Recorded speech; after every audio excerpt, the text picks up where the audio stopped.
Hello friends, बरायबाय बड' जब info अफिशियेल YouTube चेनेलाव आसा खालामो नोंथांमोना बयबो मोजाङै दङ। दा फाइनालि आसाम स्टेटआव हेल्थ डिपार्टमेन्टआव गोदान साख्रि 2000 नि बारा भेकेन्सि जायफ्रा इलिजिबल जायो नोंथांमोना बयबो एप्लाइखौ खालामनो हागोन। A to Z डिटेल्सखौ जों नायगोन, एप्लाइ डेट आरो लोगोसे अफिशियेल नटिफिकेशन मा पस्ट फैदों जों बेखौ दायो नायगोन आरो।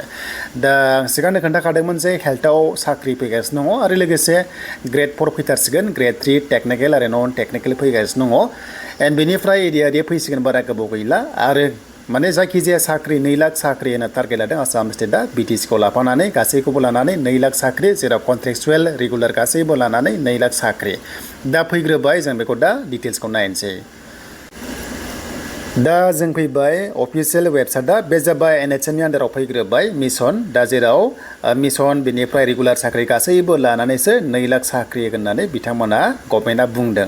दा बेखायनो एप्लाइ जागोन 1 आगस्टनिफ्राय 1 तारिख आगस्टनिफ्राय जागोन आरो 15 आगस्टआ बिनि लास्ट डेट। अके आरो बेनो जाहैबाय नोंथांमोना मिथिगौ बे पस्टआ स्टाफ नार्सआव। अके थ' नोंथांमोना स्टाफ नार्स मोनदों, सेलारिया 20,000 पर मान्थ, पस्टआ 2,204 दङ, माने 2204 भेकेन्सिया दङ आरो बे जाबाय BSc नार्सिं जिनेम खालामनाय जानांगोन। बेनिफ्राय काउन्सिलजों नोंथांमोना मा रेजिस्टार थानाया बे सार्टिफिकेटआ नांगौ आरो। दा बेखिनि सेलारिया सिगां 18,000 होयोमोन, एबार डाइरेक्ट 20,000खौ नुनो मोन्दों एबा बारायबाय आरो समजों लोगोसे इनक्रिमेन्ट जाबाय थायो बेखौथ' मोनथिखागौ। जायफ्रा स्टाफ नार्सआव मावनो गोसो दङ फैबाय। दा बेखायनो इन्ट्रेस्ट गोनांफोरा एप्लाइखौ खालामदो आरो बे मोजां जब एक्सुवेलि। देन बेनिफ्राय DME-नियाबो जासिगोन बारा गोबाव गैला, माने पस्टआ ओंखारखाबाय 33,000 DME-आव दङ, ग्रेड 3 ग्रेड 4 टेक्निकेल आरो नन टेक्निकेलाव। दा बेखिनिया स्टाफ नार्स NHM नि आन्दाराव फैग्रोबाय आरो।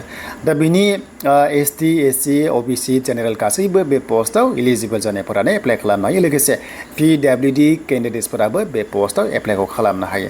दाना फैबाय रिजार्भेसन।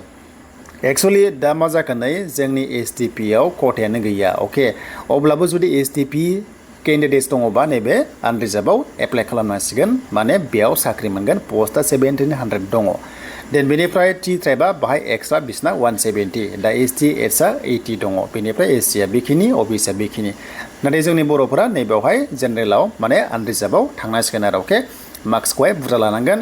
बैसोआ 40 इयार्ससिम मोनगोन, बाट जोंनि STP-आ 45 इयार्ससिम खालामनो हागोन नोंथांमोना 18 इयार्स जानाय लोगो लोगो। दा बेखिनि।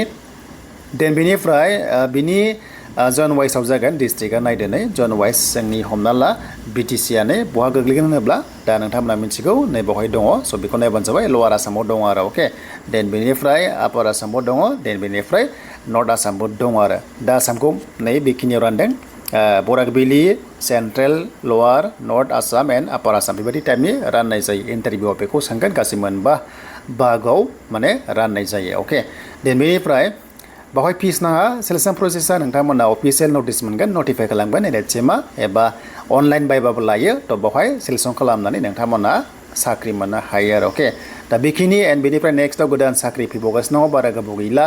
आरो लोगोसे नेक्स्टनिफ्राय BTC-नि ग्रेड 3 ग्रेड 4 10नि सायाव लागातार आपडेट फैसिगोन, मानोना टाइम फैबाय।